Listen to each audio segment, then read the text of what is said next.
So welcome everybody to today's insider coaching session. So these are some of the questions that comes in, and I'm just gonna go through with you. So should I build a company or personal brand? The short answer is that you build a personal brand rather than a company brand.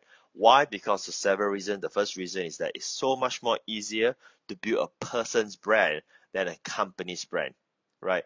And if you build the person brands well, the person brands will actually lead towards the company's brand. Now, if you build a company's brand, it doesn't mean that it will help the person's brand. So if you think again, all of the company's brand, let's talk about marketers and online entrepreneurs, are actually from the person's brand.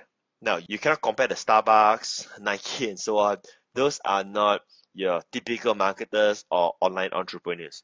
Those are companies, those are mainstream companies that have millions of dollars of advertising budgets, and their brands has been around for so many years. But let's say if you just want to get started, right?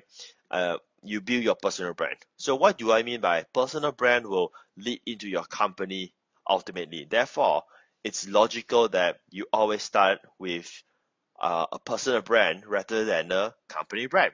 So for instance, let's take a lot of my examples come from the self-help industry because that is where I live in when I first get started, and I'm still a big fan of the self-help industry today. So let's say, so if you look at Brian Tracy model, they have Brian Tracy International, which is a company.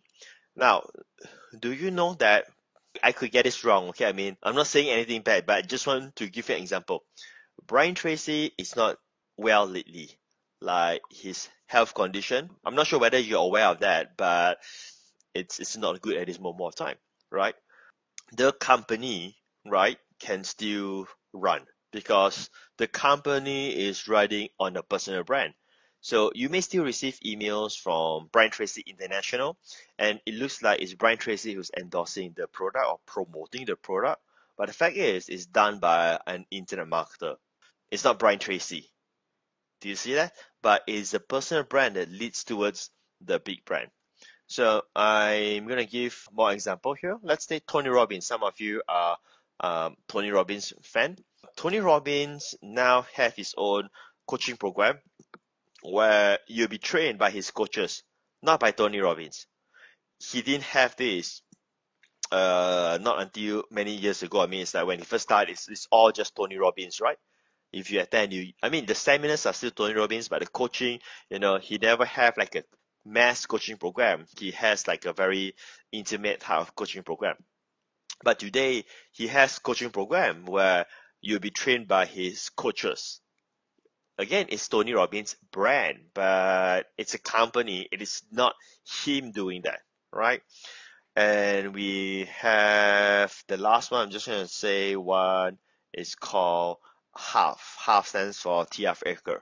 Now, do you know that T.F. Eker has already sold his company? This is where it gets really interesting. The brand is him. His name is the brand, right? His face is the brand. Yet he's able to sell his company and detach from it. And the company that operates the brand, which is the training, the seminar business, usually doesn't have T.F. Eker speaking anymore. But the seminar is being promoted as it was created by T.F. Eker. So I hope that this gives you a very good idea that building a personal brand will win the game for you at this moment of time rather than trying to build a company's brand. Because if you build a personal brand, it will help your company's brand anyway.